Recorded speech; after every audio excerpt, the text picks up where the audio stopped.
Hello everyone. आज अपन study करेंगे मेज प्लांट की मॉर्फोलॉजी की, है ना। इसमें कौन कौन से कैसी लीफ रहती है, कैसा स्टेम है, नोड क्या होता है, इंटर नोड क्या होता है, और ये जो टेसल्स हैं वो क्या चीज़ है ना। इसमें जो सिल्क है, इसकी रूट्स कैसी होती हैं, तो वो सब।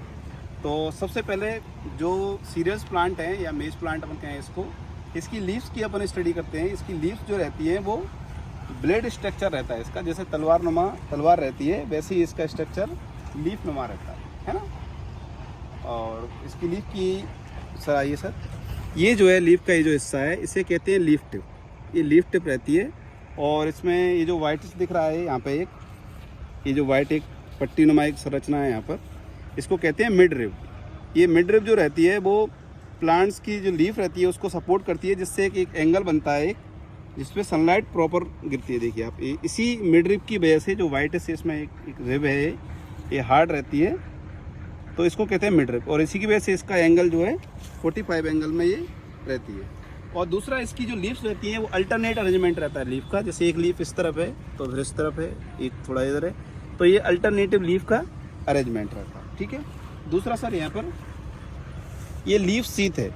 लीफ सीथ का मतलब होता है जो लीव्स प्लांट्स के स्टेम को कवर करके रखती हैं उसको लीफ सीथ कहते हैं। तो ये देखिए लीफ, ये पूरे प्लांट को इसने कवर करके रखा है इस हिस्से में, तो ये लीफ सीथ कहलाता है ना। और ये इसका ये जो हिस्सा है वो ऑरिकल कहलाता है, ऑरिकल और लीफ सीथ, ये इसकी लीफ की है। और ये सबसे जो लास्ट लीफ आती है इसको कहते हैं फ्लैग लीफ। इसके बाद कोई लीफ नहीं बनती है। और ये लीफ जो यहाँ पर मतलब लास्ट लीफ है, और इसका सबसे ज़्यादा फोटोसिंथेसिस में कंट्रीब्यूशन रहता है ना। लास्ट लीफ फोटोसिंथेसिस में ज़्यादा कंट्रीब्यूशन करती है। इसके बाद ये जो पोर्शन है इसको टेसल कहते हैं। ये जो पूरा पोर्शन है इसमें फ्लावर्स रहते हैं, और फ्लावर्स में भी मेल फ्लावर्स रहते हैं।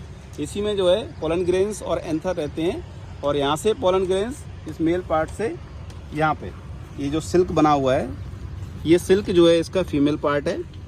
और यहीं पर जो है इसका कॉप का फॉर्मेशन होता है, मक्के के जो भुट्टा रहता है उसका फॉर्मेशन होता है। ठीक है। तो ये सिल्क इसका फीमेल पार्ट है, और ये यहाँ का कॉप का, और यहीं पर इसके सीड फॉर्मेशन होते हैं। इस पूरे इस जो स्टॉक कहते हैं इसको, पूरे को स्टेम, ये जो पूरा एक डंडी नुमा संरचना है इसको स्टेम कहते हैं।